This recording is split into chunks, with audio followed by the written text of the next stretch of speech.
our love as well. It is a pleasure to meet you guys and welcome. Welcome. I thought it was a little strange that I decided to take yesterday off, and then I realized it was Valentine's Day, and I'm like, how odd that love doesn't show up for Live at Love on Valentine's Day, right? But you know, part of love is also knowing how to love yourself.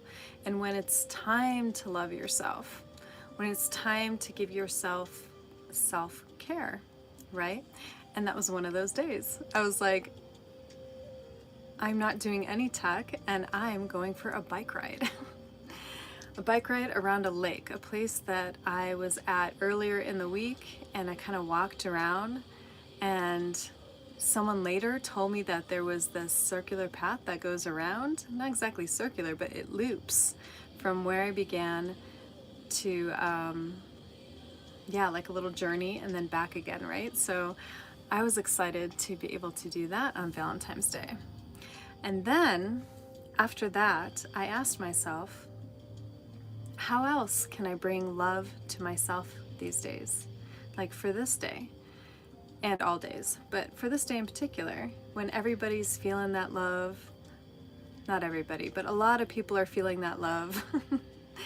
How can you bring love here?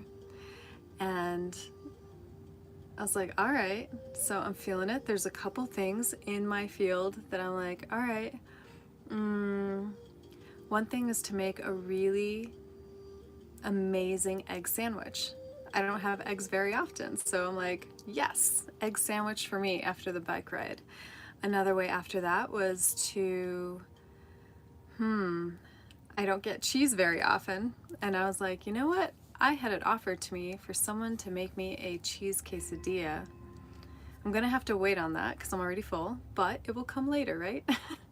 So then it was like personal hygiene type stuff, right? I was like, I'm gonna wax myself and I'm gonna do that for me, not for another person, right? And just kind of pamper myself a little bit. And it felt great. It was like one thing led to another thing, led to another thing. And although I didn't take care of all the things, I got a little distracted. Someone put on a movie and then I kind of just decided to sit down and do that, which isn't a bad thing, but I felt later that that wasn't the thing for me to do. Like later on, I could feel in my body, even as I woke up the next morning, I could feel in my body that that movie wasn't for me. Something about the second Lord of the Rings.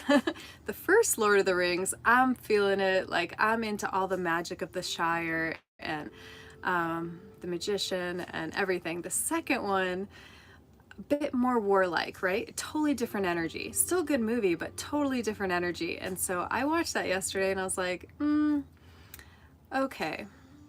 So that's where you can kind of use your clear senses. Hello everybody, thanks for showing up. Great to have you here. Just kind of doing my jibber jabber of inspiration and updating people on what I did yesterday, Valentine's Day. Thank you for the flowers. Wonderful. I love flowers. Hello everyone. Great to see you. I'm great. How are all you guys today? Did you guys all survive Valentine's Day? Hello Ireland. How you doing? Yeah, so I figured out all these different ways to bring love into my life yesterday. What can I do for self-care? What can I do for me for fun? And even though I didn't get to do it all, like, you know, look, my hair is still kind of light pink. That'll be a different day, right? And how do you go about that? How do you go about, if you didn't have that relationship in your life yesterday where you were getting all romantic and cozy with someone, how did you get romantic and cozy with yourself? Did you bring self-care into it? Did you bring fun into it yesterday? What did you do yesterday? Fine glass of wine. Cheers. Awesome. All right. Just checking in on people here. Thanks again for more flowers. I love you guys are leaving me flowers in the comments. Thank you. Yeah, anybody on the replay that makes it this far, leave me flowers. Let me know you've made it this far on the replays once this gets recorded. These are always available the next day. I try and get to them the very next day, get in the descriptions, get the whole disclaimer about how I use copyright for experiences and commentary only, education. And all right, great to have you guys here.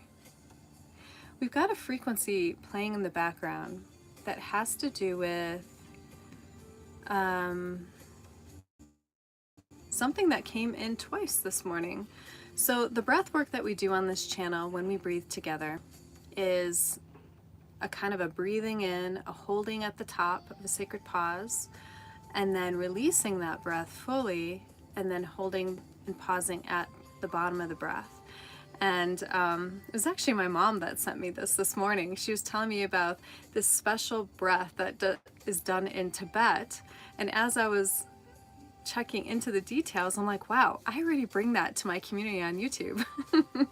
Now, some of the things that I bring forth, I don't always know why, and it may be that I don't remember the details behind it, but I've been doing the practice for quite some time. I've been being the practice as much as I can. And it turns out, as I was looking up different things before I came on with you guys, I'm like, what am I going to bring you guys today? I'm like, all right, so breath is definitely in that category, right? Most definitely. Hello, everyone. Great to see you. There's someone who wants me to answer a question, but it doesn't look like it's in English. Obed B. Tancourt, if you can put your question in the English language, that would be great, and then I might be able to answer it. Oh yeah, thanks for the flowers, wonderful. Yes, every day is Valentine's Day at home. Where's home? Yeah, you guys are all in a home, you're in an apartment, you're in a van, you're in a trailer, you're in a house, you're in a hut. Many different places for there to be a physical home, right? But where is home for you? Where do you feel most home? We have a land that we live on, or we have the ocean that we live on. Home is here. When you meet me on this channel at 11:11 Pacific time daily, you're going back home. That's the whole point, is to get home, to get comfy in here, to get comfy in this body, to work with your nervous system, to feel the vibration of how you feel, like right now, how do you feel? As you're breathing, can you notice your breath? What's going on with your breath? Is it long and flowy? Is it more short breaths? What I learned this morning when I looked into this Tibetan way of breathing was that it was stating it as a reason as to why these monks in Tibet live so long, like over 100 years old, right? And here we are trying to take supplements and eat right and exercise right, and they actually, according to this particular source, had talked about how it's more about the breath, it's more about bringing light into the body, frequency, and they're able to actually live on very little actual physical sustenance. Not very much at all do they need to eat. It's very simple. And you get into things like breatharian. If you've ever heard of a breatharian, it's the study of the breath in such a way that assumably a person may not have to eat anymore and be sustained by the breath, by receiving source energy throughout their body and expanding it and communicating to their cells. This is totally possible. But it takes a lot for the mind, you know, the head to be like, no, I need a burger. Or no, I need my, what are those? Chia seeds. I need my veggies. I need, right? We're used to consuming. And so when we come to different balances, different ways, different modalities, and by the way, none of that is wrong. It's not wrong to eat that way. It's not even wrong to eat meat. I'll say that. You know, some of you might not like that. It's not wrong to eat meat. Why? Mostly it goes back to contracts. We all have contracts coming here to Earth. Is it a nice thing? No. It's not really nice to kill another living thing. However, they signed up for that contract, just like all of you signed up to be here as well. And if you decided to click play today, this is basically what you decided to hear today. So welcome. Let's see.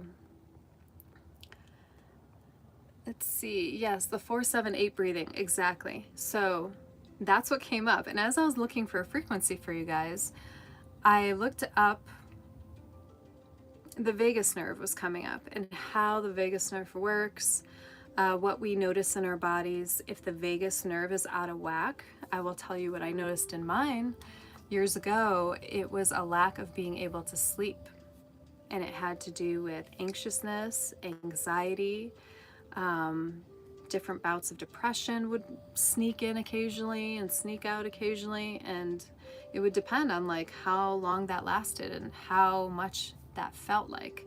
So that's really great. Yeah, the vagus nerve is linked to that 4-7-8 breath that Jive is talking about. Jive turkey, Jive ass turkey. Nice.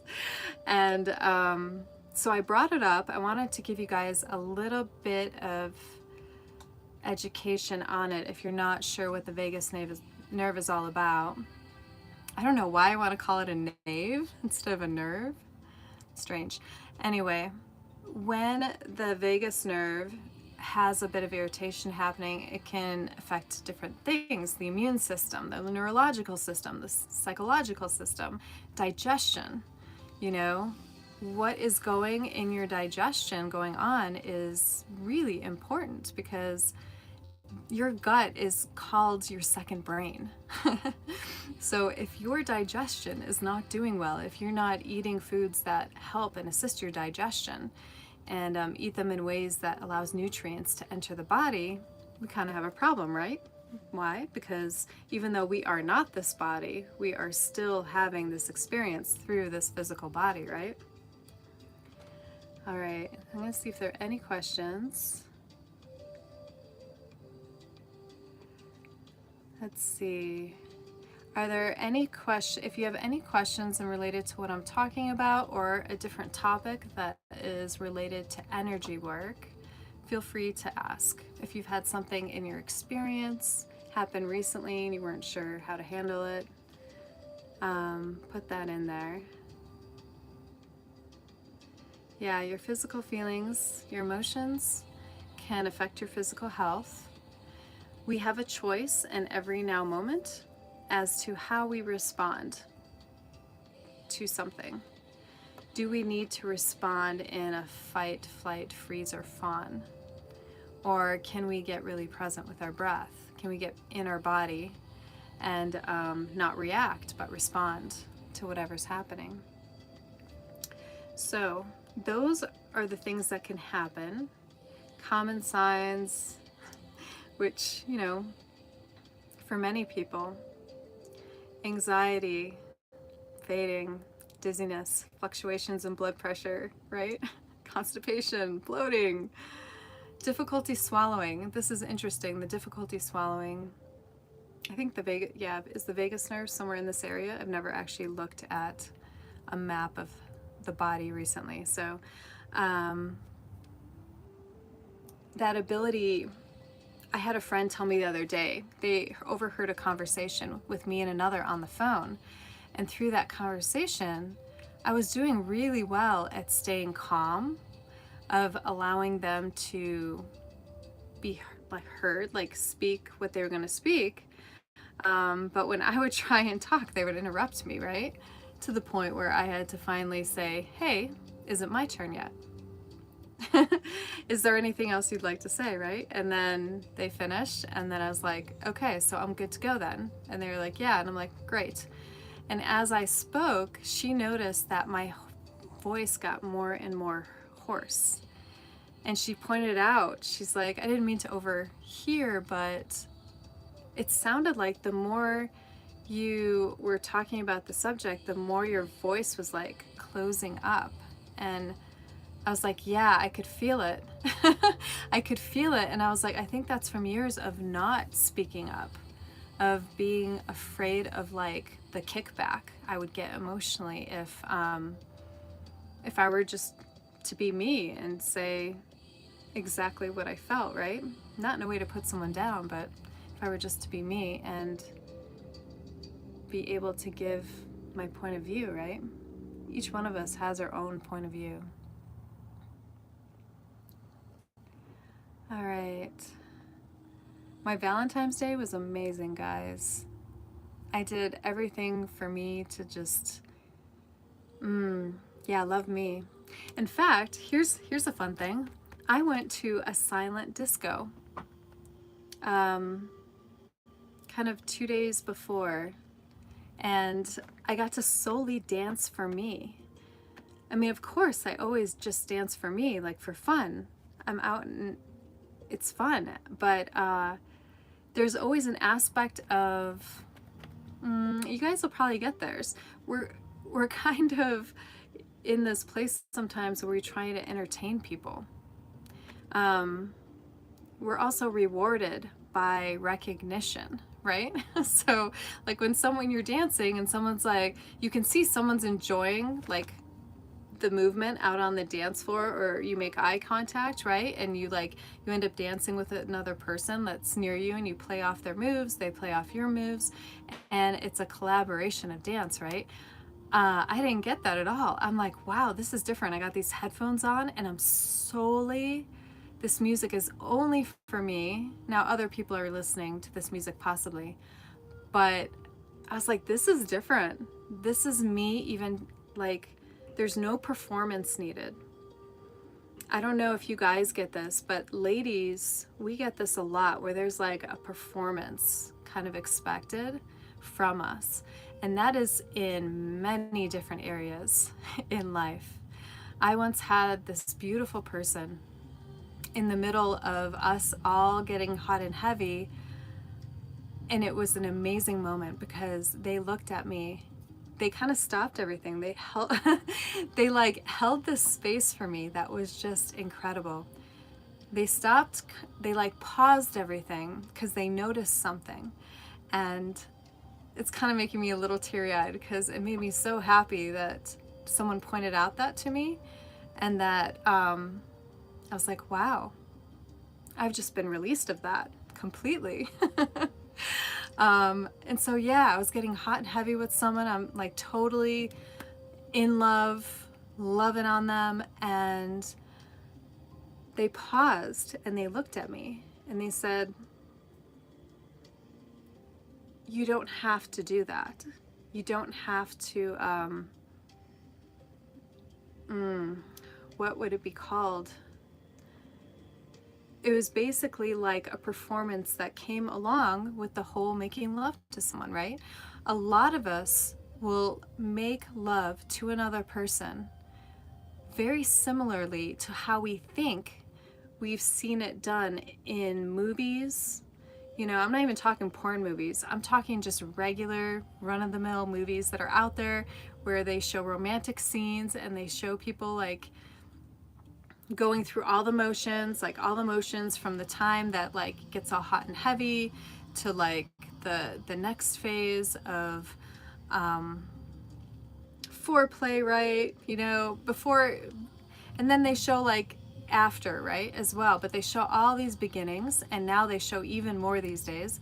But think about it. I mean, how many moves do you do with a person in bed just because you've seen it in a movie, you've read it in a magazine. And this person gave me this beautiful gift where they noticed something in what I was doing. And so I will even go as far as they were noticing, as in possibly they probably noticed that it wasn't real. It was fake, right? Women, right? Out there, you like to fake things, right? And this wasn't during orgasm. This was just, I noticed this about myself. I noticed how I learned to be sexy. From the time I was younger, the music videos I would watch, and onward through movies, what it meant to be sexy, desirable, and wanted. Pay attention to that. Wanting to feel wanted, right? It's something that all of us really want in our lives, to be wanted. So this seems to be coming up, so I'm just going with it. How many times have we performed? Performed in the bedroom, performed for our families, performed for our significant other, performed for children you might have, like what it means to be a mom. Started making stories about this is what a good mom does, right? This is what a good husband does. This is what a good employee does in life. How many times have we put on those masks, you know? And we're in that place right now where we're going from like the Chinese zodiac of the wood snake into the fire horse. And it's so important to start making note, not judging yourself, not being like, I can't believe I've been doing that for a long time. When I got released in that one moment during that time of just being passionate with someone, and it wasn't a judgment, it wasn't a criticism, it was purely heartfelt and like, hey, looking me in the eye and being like, you know, I love you for who you are. You don't have to perform for me. Those were the words, actually. You don't have to perform. And I was like, wow. And I'll be honest, I did. I started I got teary-eyed. I started bawling. Like, things really came to a pause on my side too, because in my mind, I was like, that's true. What this person is saying and what they're bringing to my awareness is absolutely true. And then of course the mind got in and I was like, oh, how did I let this happen? And then I decided to just put that aside, because where am I now, right? I'm always paying attention to where am I now? Where am I now is I'm with this beautiful person who's embracing me, right? And so that's the moment I wanted to be in. But I took note. I acknowledged it. I let the tears flow. That person allowed me to have those tears flow, even though we were in the throes of passion, right? And it was like one of the best gifts anybody gave me. So what can you release in the next couple days, I'm told, is when we truly go into the time of the fire horse. And the skin that we wore before is being shed. So the masks are being taken off. Take off the mask. If you've been wearing one for a while and you're like, I need to do this, this is how I stay safe, this is how I stay healthy, by performing or by listening to information that you decide mind-wise, that story, that it's going to keep you safe. It's time to embrace your safety in another way. It's time to release those games. Talk about Valentine's Day and games, right? Dating and games. That whole idea that you can't tell another person that you love them. I noticed this a month ago, even before Valentine's Day. There's someone in my family who has a girlfriend. And what I noticed was when I was that age, it would have been really taboo to tell that person you loved them. Really. I mean, you didn't tell the person right away. There was always a waiting, kind of like the whole like, wait till they come to the door, wait till they, you know, make them wait a little bit before you call them, don't seem over anxious. All these games, all these dating games. And I was listening to this person, just like, because I was in another room, like over the phone, and I was like, wow, that's a couple times now that I've heard her tell him and him tell her that they love each other. And how guarded are we as adults to tell someone that we love them? It's very vulnerable. There's a lot to lose. Could be criticized, could be like that person doesn't love you yet, romantically, right? Or it's really early in the relationship. Nobody wants to say that. If you were a kid and you were friends and you're playing on the ground, you know, in the playground, and you know, you're in the sandbox, you're swinging on swings. As a kid, if you watch children, if you ever get this chance and you're going by a park, go and just be at the park and see how the children relate to one another. It's really a beautiful thing,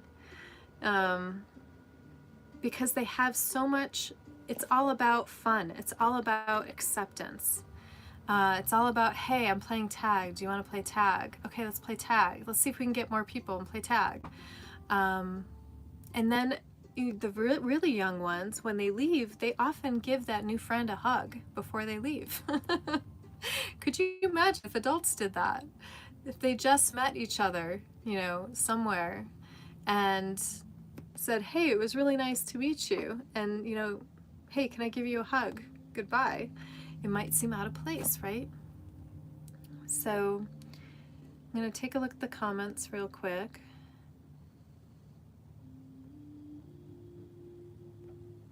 Can we meet to discuss? I'm not sure what that means. I'm not sure if that means for my business. I have a haircutting, silent haircut business. So if you guys are in Colorado and you would like a silent haircut session, if you would like a session that is over Zoom where, yeah, you wouldn't get a haircut, right? Obviously. Those sessions are a way to have messages come through for you, kind of like what happens here on YouTube, to breathe together, and for you to give me like the bullet points of what's going on, like a particular question of a particular area, and then see how epiphanies come up, basically.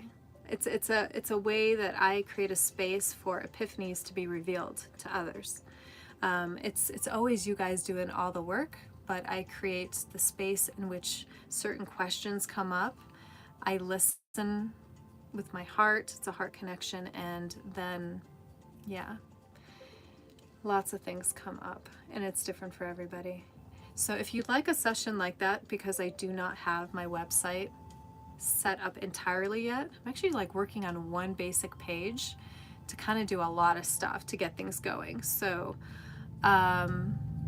I would encourage you to email me some of my videos in the description. There'll be lots of links there. I'll be more apt to answer if you email instead of using Insta. But email me at love@OneCocreation. Love@OneCocreation, if any of this sounds like it resonates for you guys. And then we can go from there. Let's see if there's any more questions. I actually don't know what NDE is. Is it a type of plant medicine? Let me know. I don't have much experience with altering type substances. That just wasn't part of my journey. I occasionally tried something as I was questioning, you know, because there's a lot of beliefs you have from childhood. One of the beliefs I had was don't do drugs. Things hurt, you know, drugs hurt your body. Because I grew up Bible-based initially, that was a thing too, like do not pollute your body. So I believe NDE is like a type of altering substance, right? I don't know if it's actual plant medicine. Thanks for the compliments, guys.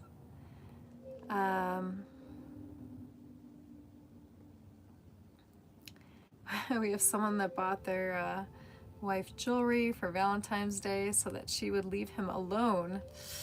Ooh, man, usually when you get a gift, she would leave you alone for a while. If you want your wife to leave you alone, there's other things going on in your marriage. Let's look here. What else do we have?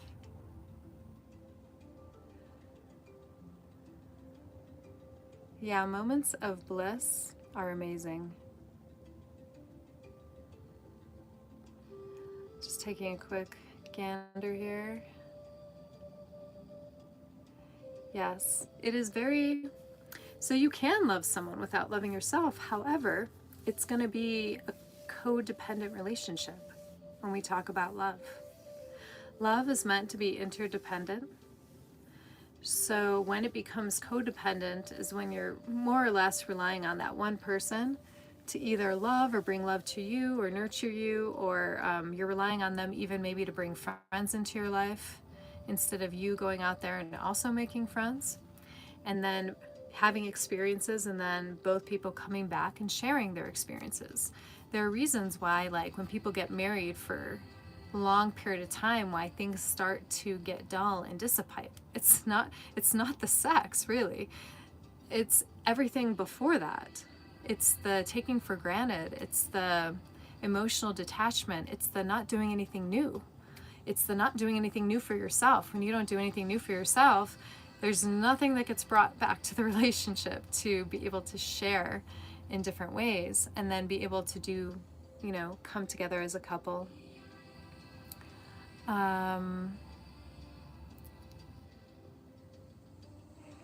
We've got, okay, I think I've explained the silent haircut. Silent haircut is when, what the difference is, it's not like a regular haircut where someone sits down and then tells me what's going, like I just got back from a vacation, oh my God, my kids, my dog, and they don't get to hear about mine either. It's about presence, it's about mindfulness. So what happens is it's a meeting of the hearts. And as you're here, we pull some cards. There's an inspirational card at the very beginning. We talk and we have a consultation about the actual haircut, pictures, anything that's needed for the desired look. And then from there, there's a scalp massage, washing of the hair, all in silence. And in the creation of the haircut, the sculpting is all in silence. So I'm also in presence. And then at the end, we collaborate again and we come out of the silence for the ability to make sure that there are no adjustments needed with the haircut, and to then move into another part of the session which has to do with actually picking oracle cards and having the person themselves view what is in those cards and work with their clear senses to see what is coming up for them when they look at those cards. If you think about a Rorschach test where they have shadows of ink blots, each person sees something different. And why do they see something different? It really depends on their perspective. So there might be something might be going on in their life where something is revealed through the card. And as they speak it aloud, as they speak about it, I'm able to kind of pay attention to their energetics and get a knowing for questions that come up that I can ask them, and they can go a little deeper into these different areas of themselves. So that is the haircut. Also have waxing, but that would just be taken care of first before the actual haircut session. We have someone that says, I used to tell people I love them freely all the time, but then love came with responsibility and obligations. So I don't give my love anymore. Same thing with hugs. I kind of stopped those. Okay. So, yes. As someone also that has always like given my love freely, and I'm not talking about being very sexually active. I actually have not been very sexually active in my life. I'm talking about freeing up my heart to somebody else. Trusting the heart to be able to give and to receive at the same time. So, I often would hug people. For a while, I was hugging a lot of people because hugs are very healing. So if you were to hug someone for longer than how we normally hug, there's actual healing that takes place within the cells of the body. Now, I prep people before I hug them longer. I let them know why I'm hugging them longer, and I give them the ability to breathe with me. Sometimes that happens in these personal sessions, these one-on-one heart-centered sessions that I have with this hair studio. That's what occurs. It's not each person, because like I said, every session is different, but there are times where all of a sudden I know that there's something about hugging that person for longer, and I will ask them permission. Are you okay with this? Is actually a technique. Are you okay with this? And what we're going to do is we're going to breathe together. So it's a big shame when a person does get to that place where they feel like they cannot open their heart to someone fully. There are ways to work through that. I recently had something different where all of a sudden, okay, so as for hugs, I was in these spiritual places. In these spiritual places, everybody's hugging everybody. And I thought, oh, cool, my people, awesome. And then I got to a place where I started having some discernment with where and who I was allowing to have access to my energy. This is where discernment comes up. Over time, I realized, and I would meet other spiritual people, energetic people, but I would notice a dissonance in them. And this really just comes from practice for myself, practice in some of the experiences that I recently had in the last couple years that were like a dark night of the soul. And I've grown and matured in my spiritual expansion. So now I'm kind of at this place where it's strange because I was very touchy-feely before.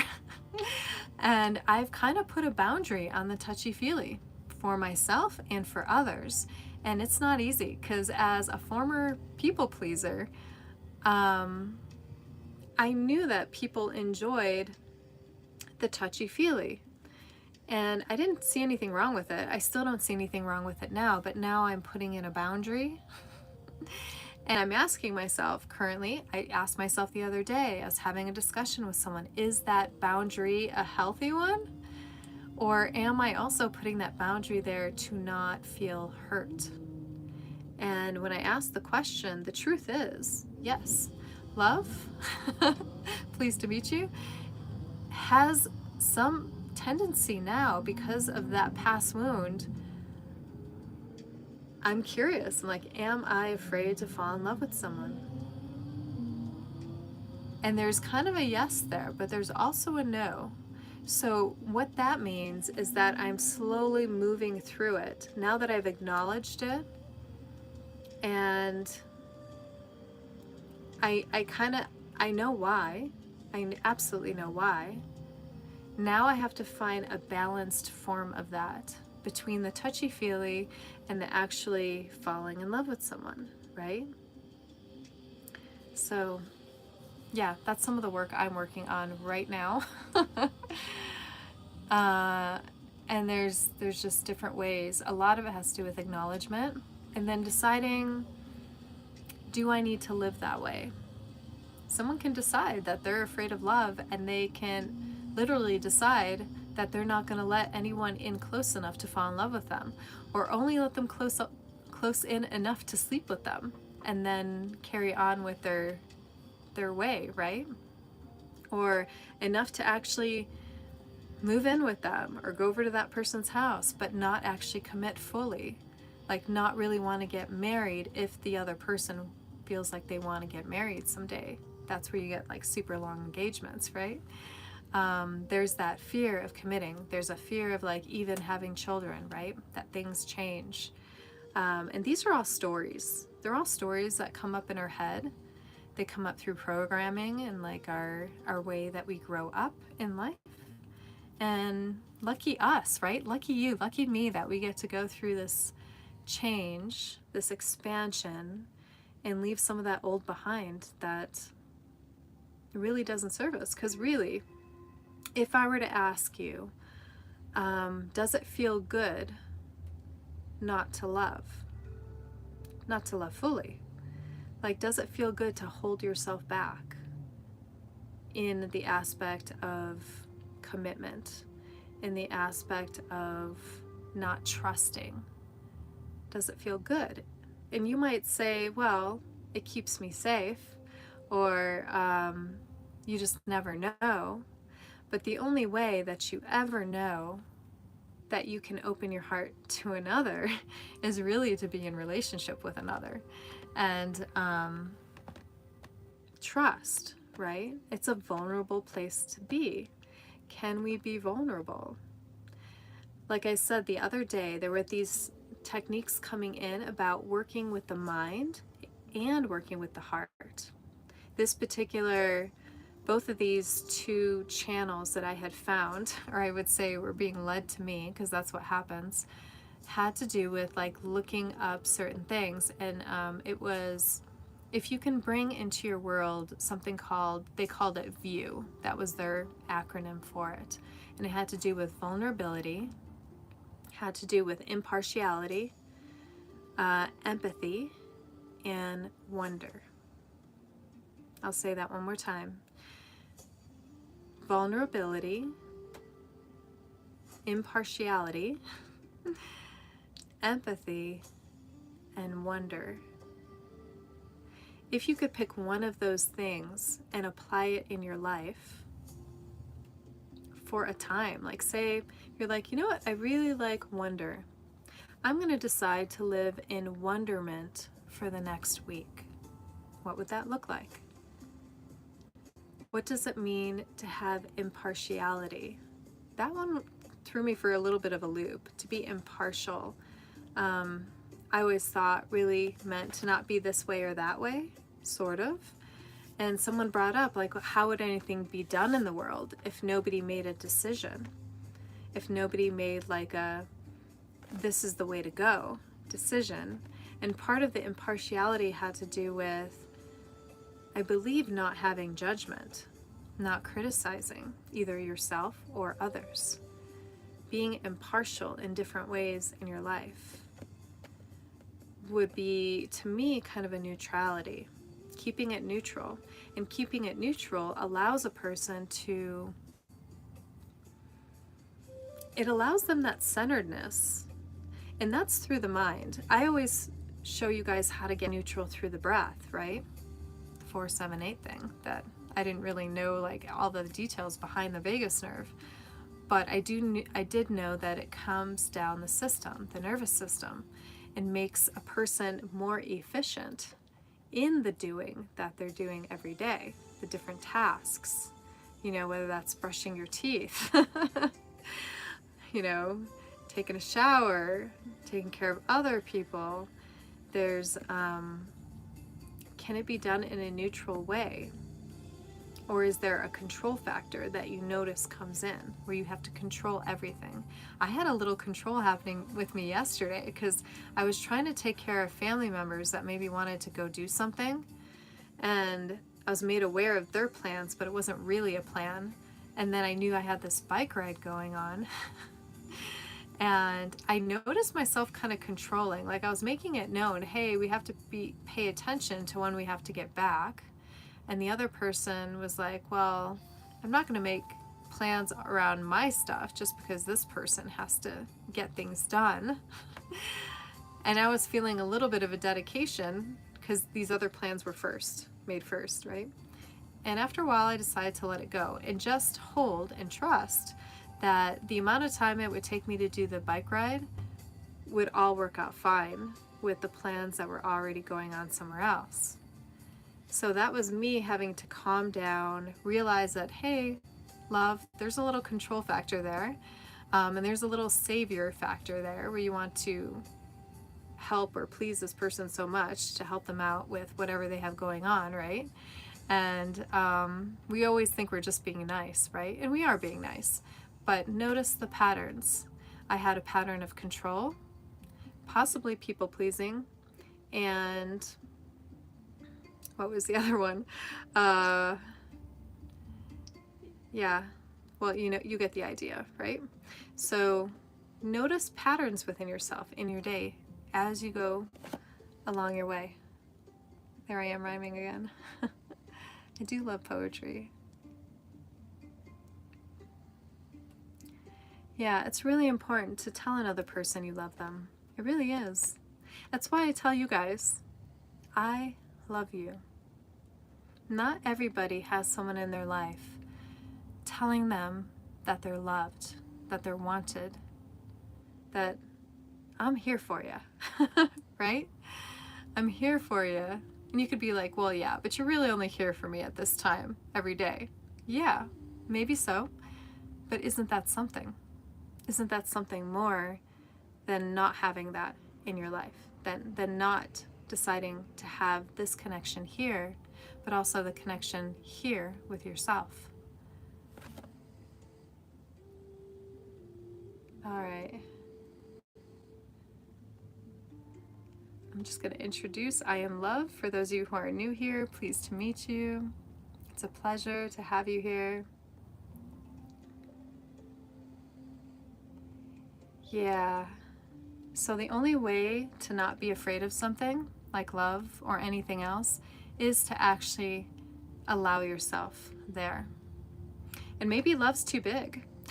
Maybe it's too big of a fear to allow someone into your heart that way. However, what's another thing you're afraid of in your life? Because we often don't have just one fear. What's a smaller fear that you can start with? Start off with that smaller fear, and then notice as you move through it, as you decide to change the pattern of how you'd normally respond to that fear, like what action you wouldn't take because of that fear, change that and see what happens. As long as you're not putting yourself in danger, you know, and someone might say, you know, hey, there's danger of a broken heart. And that's really real to like, However, and unfortunately or fortunately, there's a lot of change that happens in our lives, in our emotional status, how we are as we are being, that often takes a breaking open of that heart space to allow the love that you fear to actually come in a safe manner. If you always have the thought process that it's not safe to love, then that is who you attract. You attract people who are also afraid to love. Or you attract a person that may not take love so seriously. Like, there are many different options that can happen there. Okay. Oh, you were scrolling and found me. Sweet. Welcome. Where are you from? Sakol M5. Yeah. What is your name? Some of these names are hard to move forward with. So sometimes people can feel like they can be replaced by another person. You have to ask yourself, is that valid? With the person that you're with, Do you feel like you can be easily replaced? If you feel like you can be easily replaced, most likely the partner you are with either doesn't know how to show you that, hey, you're safe with me because I'm all into you, right?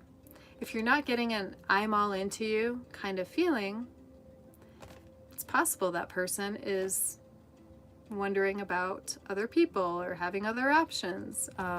There are ways that partners show each other that are like, I got you. I got you. It's just like friends that are like best friends, or, you know that you can call up that person and be like, hey, this just happened and I need some help. Like, that could be many different kinds of help. And that person's like, I got you. I know you're good for it. Or I know that you would be there for me as well. Like, that's the friendship. That's what we got. And love is like that. It's like this friendship that has just taken like to the next levels, right? Where you get to have all that other intimateness and that touchy-feely stuff and the just like that type of love, right? There's a cohesive friendship that's there as well. And by the way, guys are afraid of this. It's a wound, and I kind of want to look deeper into it, but there's that whole thing of being friended that they're afraid of. And I'm kind of curious, is there anyone out here who's here that has is more like multi-gender, like different people? Are there the same fears with being friended? Is there the same fear for like guy on guy relationships, right? Guy and guy or girl and girl, of like becoming the friend? I feel like in a girl relationship, it wouldn't be there as much because girls are different in their emotional aspects. But guys, if you have a partner that's a guy, are you still afraid that you're going to be friended and not be able to have that type of relationship with that person? Just curious. It's kind of coming up in me a little bit.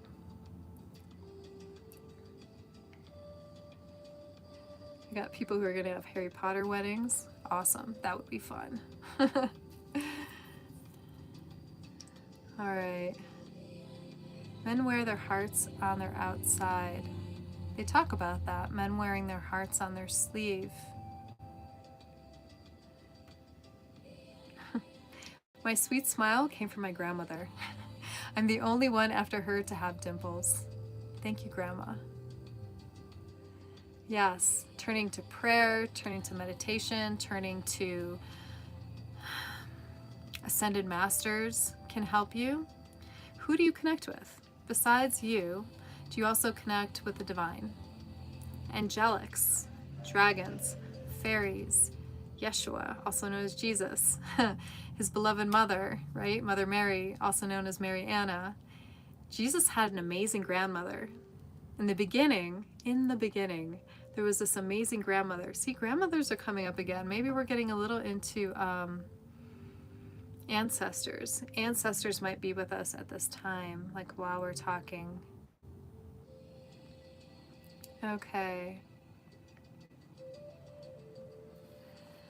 Interesting question. Would you rather be a single, hard-working woman or be married with a man that provides you so you can be home with the kids?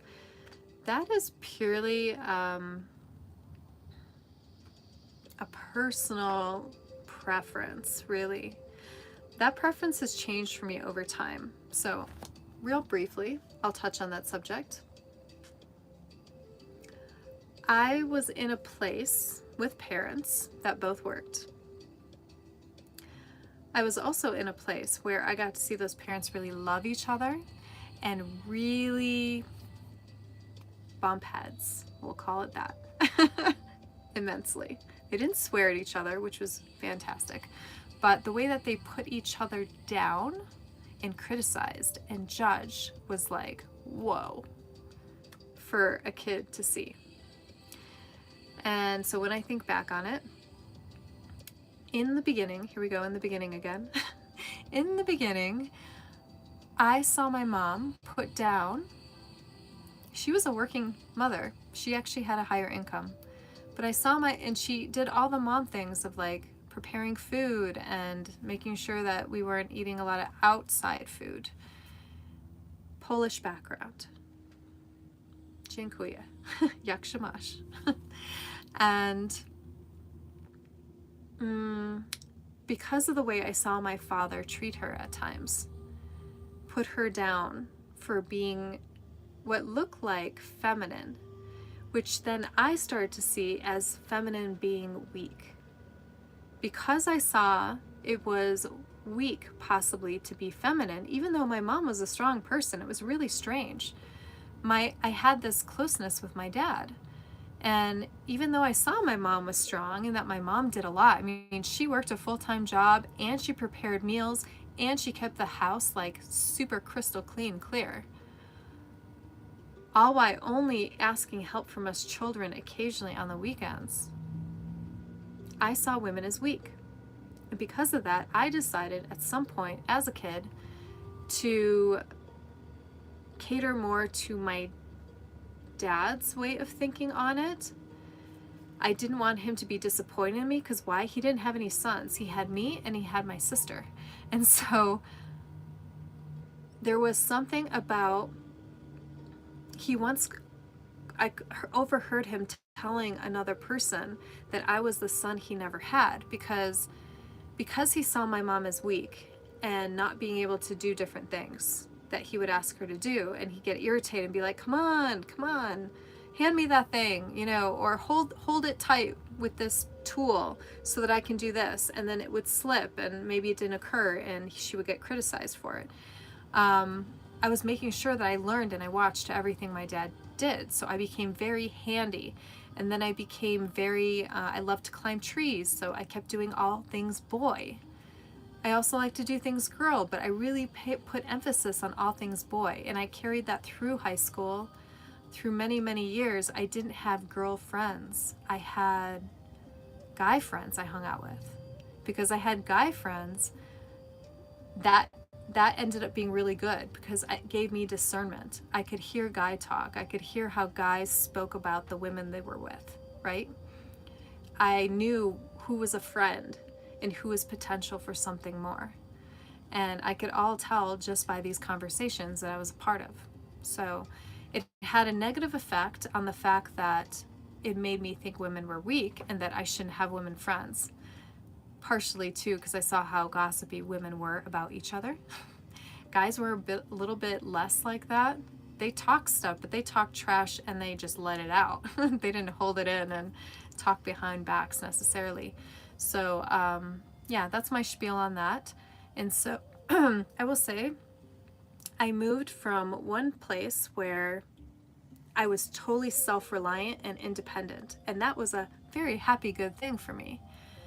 And then I went into a relationship that I was in for a long time, and I still didn't depend on that person because I had my own stuff. I mean, I did, but I didn't it was without me knowing that I had that type of nurturing man available to me. I didn't really think about it. I think I took it for granted at that point. I did and I didn't. I was extremely grateful for that life that I had then. And then it transformed and I got into sacred sexuality. That might be a thing you guys all want to look up. It's coming up right now. We've been talking about relationships, love, intimacy, and now we're talking about sacred sexuality. Very different going into a relationship when you're out of the matrix and then you're looking into sacredness of sexuality, sacredness using plant medicine, sacredness in a meal that you make. So many different ways to create a practice out of our different experiences. So now, to answer your question, me personally, I am in a place where I do want that whole thing of that container of I got you, so that I can, as I can step more into my feminine.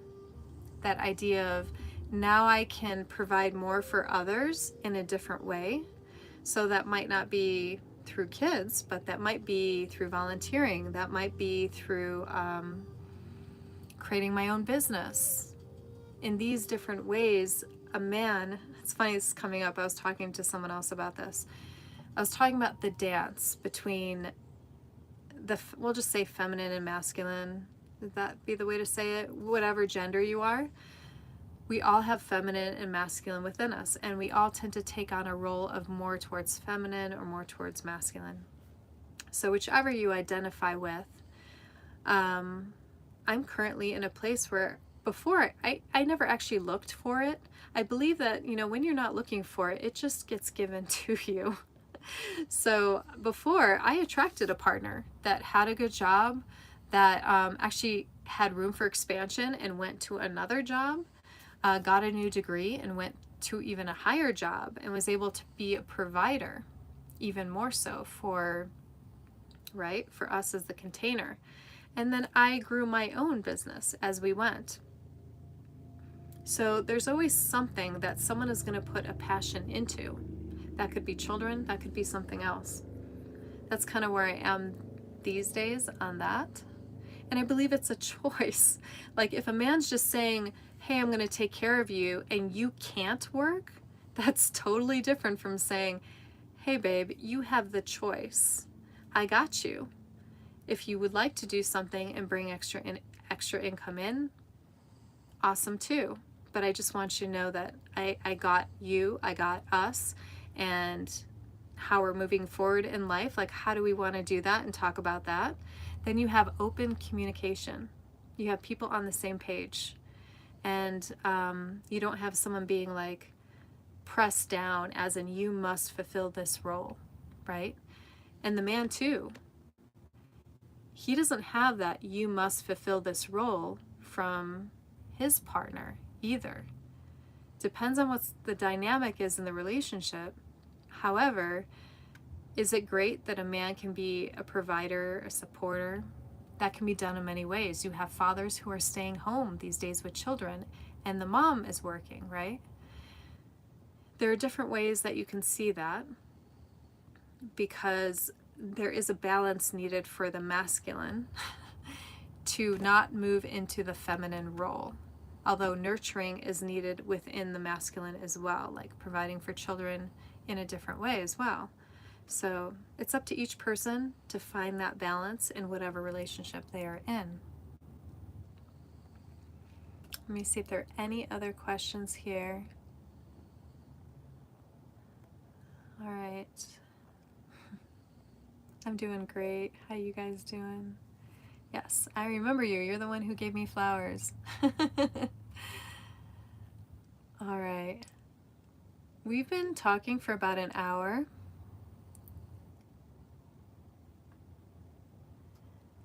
Jive turkey. I don't know if it matters. Let me ask. If you're going to work, cook, clean, shop, then what do I need from anyone else? Don't know if you're male or female, and I don't know if that matters. You're very welcome, everybody. If you're doing all those things, are you possibly single? Are you possibly with someone? Okay, you're a man. All right. If you're doing all those things, what do you need a woman for? Is that the question? Or what do you need a partner for?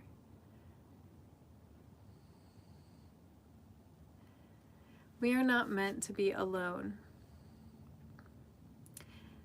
And we're not meant to take on the world all on our shoulders. The added thing of having a partner in your life is that all those things you mentioned, cleaning, working, those are usually divvied up between the two people. Does it really matter if it's the man taking care of the kids or the woman taking care of the kids? Can there be balance in both taking care of kids? Can there be balance in the cooking? If a person doesn't enjoy cooking or they're not good at it, can there be balance there? Usually when couples come together, there's a figuring out of each other and an opportunity to be like, okay, what do you like to do? Okay, I'm willing to clean the bathroom, but I don't like to clean bathtubs. That was me. I told someone at one point I was working full-time hair that I could no longer clean bathtubs. My shoulders, everything was not supporting me being able to like scrub stuff anymore. And I told the person, we either have to have you do this and I just take care of the smaller bathroom things, or we need to hire someone.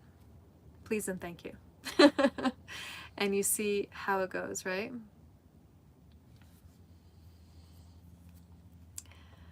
All right.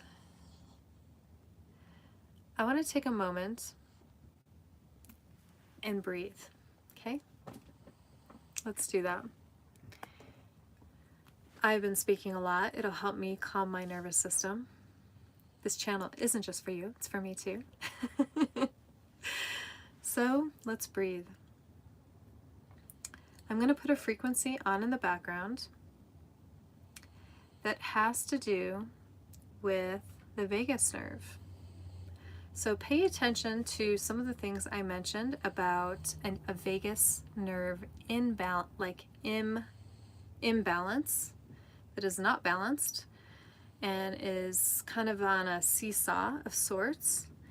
And ask yourself, did you have those things going on? Could be lack of sleep, could be anxiety, could be digestion issues, stomach pain. Lots of things happen when the vagus nerve is out of sync. So let's sync up for a moment. You and I, our vagus nerves, knowing that we are always within our own energetic field, always. We are connected in this field of consciousness, but all the energy is your own. We're going to call in the divine guidance of the angelic realm, the ascended angelic realm, ascended masters, and the ascended star beings. I'm going to clear the space here on the channel. Take a deep breath in.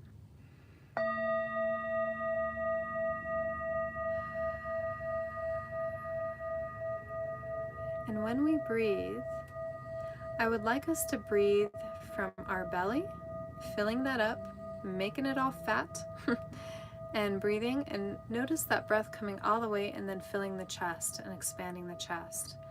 And then reverse that on our breath out, where you completely deflate the belly so that your navel is pushed to the back of the spine, and pause there, and then take another breath in. So we're going to breathe in for 4 seconds, hold for 7 seconds, and then release at the end and an 8 count. Basically anything longer than what your in breath was, and then take a sacred pause at the bottom. It's okay if your breath does not match my breath, you're still doing it correctly. Whatever you're doing is best for you. So pay attention to your own body, pay attention to your own breath, and we'll begin. Ready?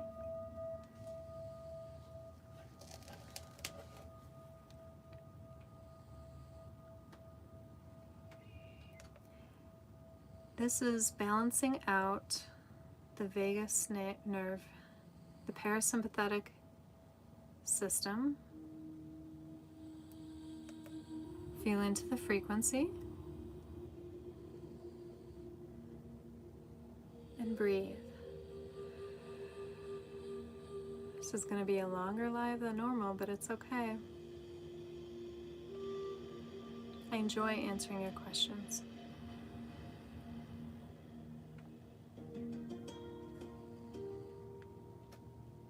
Vagus nerve toning. Pay attention to the throat area. Does it feel open? Does it feel closed?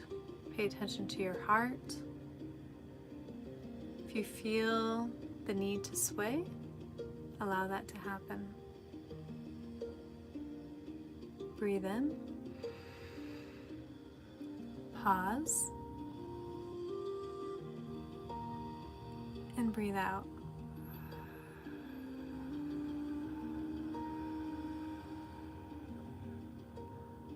All the way out. Pause.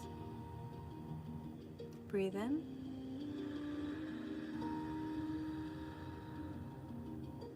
Pause. Breathe out.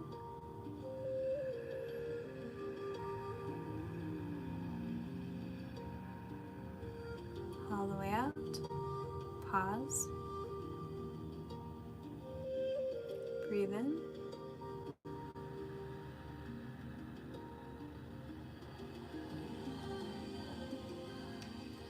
Hold. Breathe out.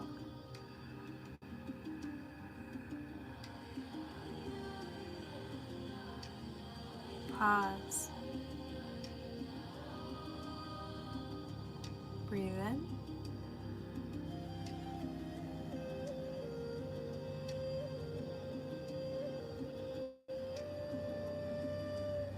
Breathe out. Continue your breath.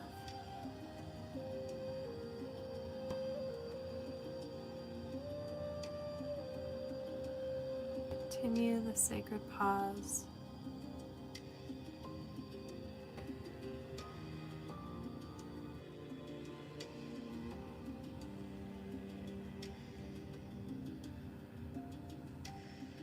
Just scanning your energy fields.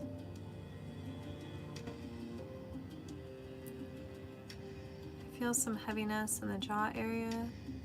Release your jaws. Continue to breathe.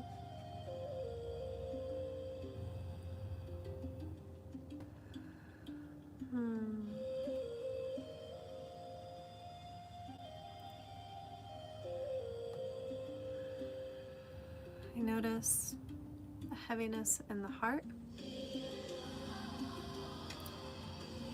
Know that you are safe. Trust.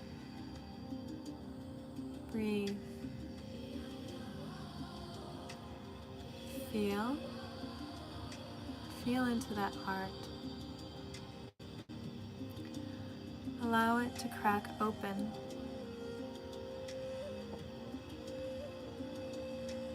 Allow the light within your hearts to shine through. You are safe.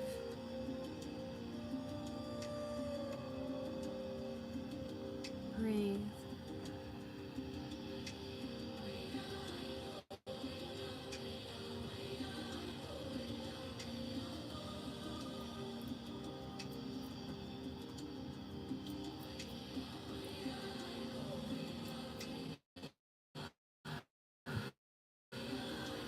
Breathe.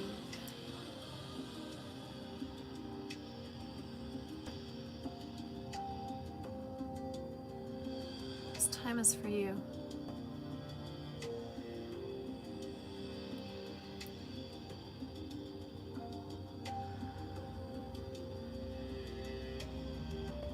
It is okay to love yourself in this way. It is okay to be the one bringing love to yourself.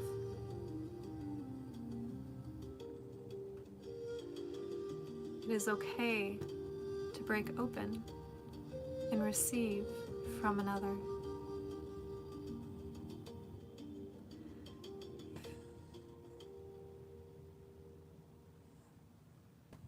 Breathe.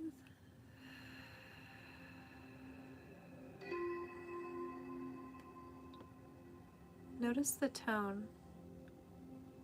Where do you feel it?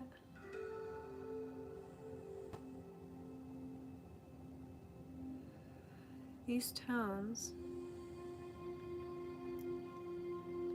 are working with the areas of your body to release energy blockages. If there is a particular place in your body that you are feeling needs any type of pain release, move the tonality of the frequency of the instruments to that place.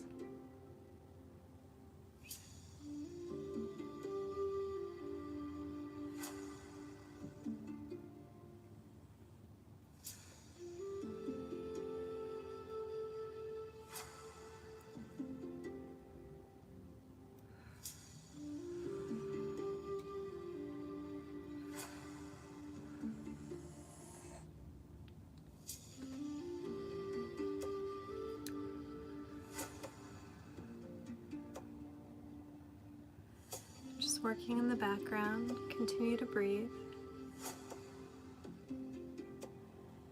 The intention of releasing,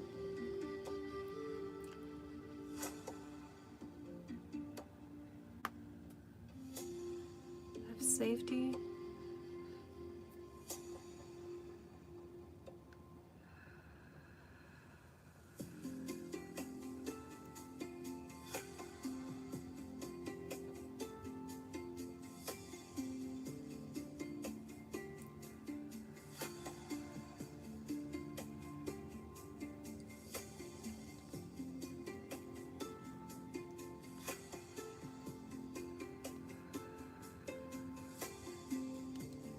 it's okay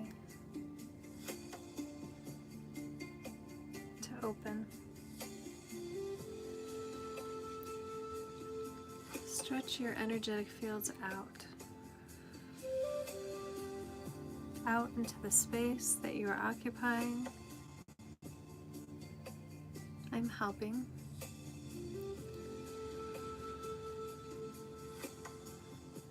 Only that which is the correct amount for you.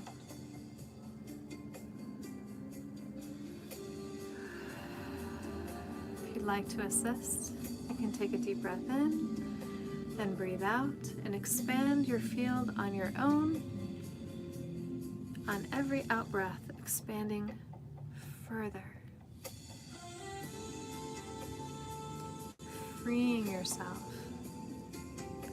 Stepping into your liberty. Becoming a part of all around you.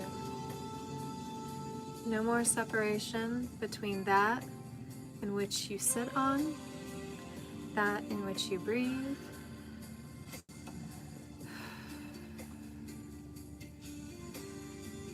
being a part of all that there is. Maybe moving your arms, taking your arms up, scraping the sky, feeling those angels' wings meeting together at the back.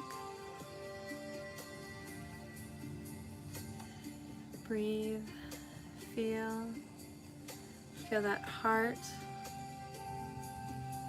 gently releasing and opening. Noticing your fingertips. Feel your own energy field. Bring your hands in, bring your hands out. Where is your field now? Is it still within? Has it expanded to the boundaries of your body? Feel. Use those fingertips. Place a thumb in the palm of each hand and just press. This sensitizes them, and just feel. Breathe. Where is your energetic field? Is it so far out that you can't even touch it with the fingertips? If it's so far out, can you place your palms out and feel?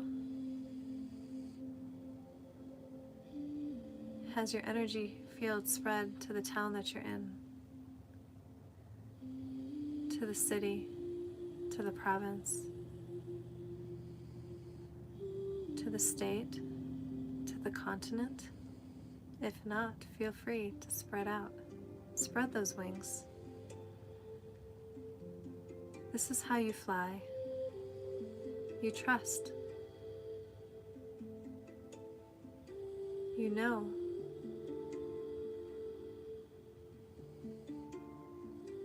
Spreading out further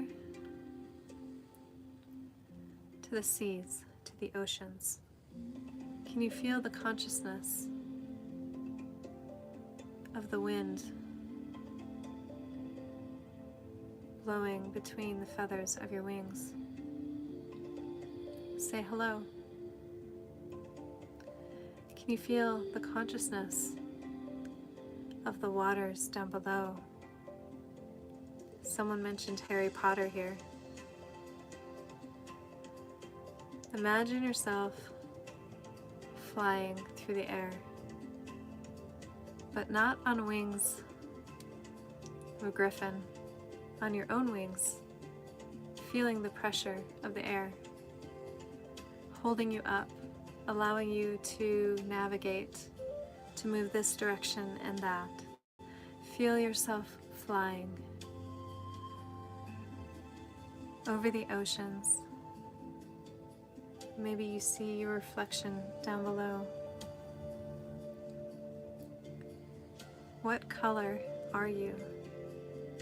What color are your wings? Feel, notice, spread and fly. Stretch those arms out. Stretch those wings out if you have the space. And feel the heart space open. Feel the excitement. Feel the joy of the water rushing past, of the wind in your hair. This is the state in which you are meant to live on a daily basis.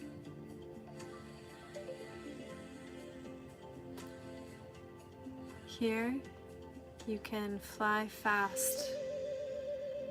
You can fly slow and touch the waters. You can fly up and loop around. Feel the flight, feel the journey, feel the ride. It's starseed time.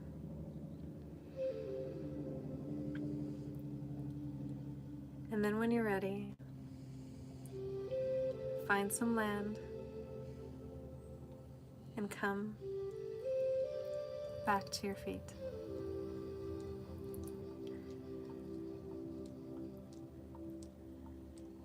Feel your feet on the land. Your toes are on the earth. Notice where you landed. Grass, moss, sand. Notice the ground. And wherever you have landed, notice the environment around you. Are there mountains? Are there trees? Are there cacti? Where are you now? Have you switched land masses? Take a moment and just feel that for a moment. Where have you traveled? Feel your body. We're just going to take a moment here. Have you never traveled anywhere in your human body and now you realize, hey, I'm in Africa. Hey, I'm in India. I'm in America. Chile. Where are you? What piece of land are you connecting with now? Is it the one you started off in? Or are you someplace new?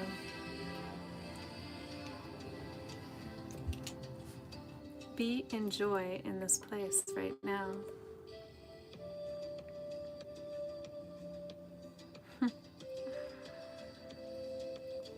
Where are you?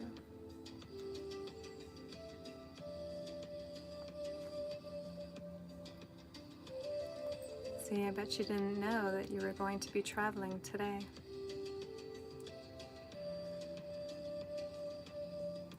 Notice your feet tapping to the beat on the land at which you are in. You are in more than one place at this time. If your feet are tapping where your body is, you are now in two places at the same time. Notice that you can do this, that you have this ability.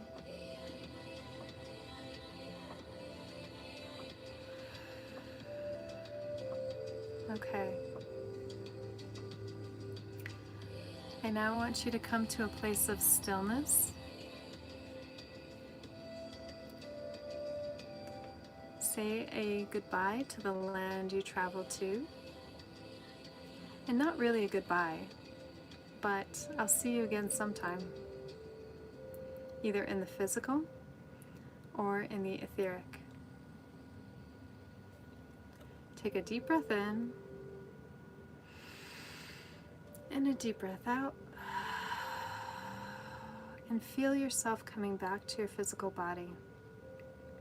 Another deep breath in. And a deep breath out. And just feel your essence coming back in and feeling your physical body up.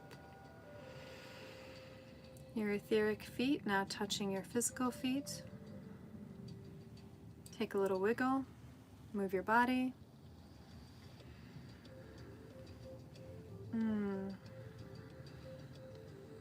Wiggle your fingers, your toes.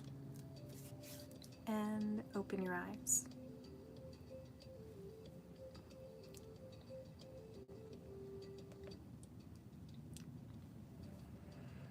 Look at all that's around you.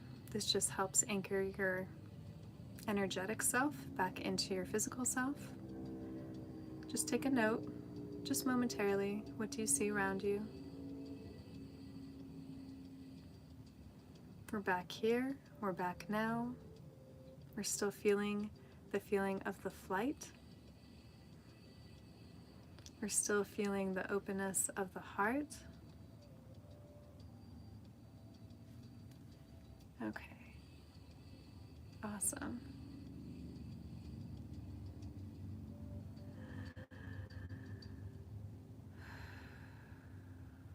We're back.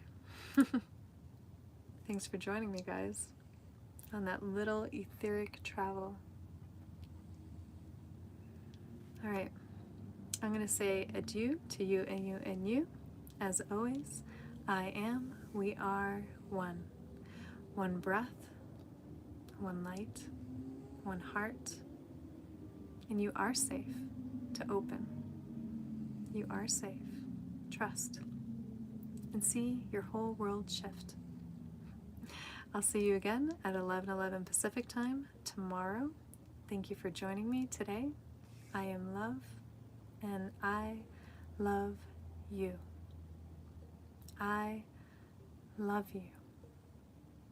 I love you for all that you are and all that you want to be. All that you already are. I love you. I encourage you to say these exact words to yourself in the mirror. You are so loved. You are so wanted. And your light is so needed in this world. Enough lights and the shadow doesn't have any place to exist. Enjoy your day.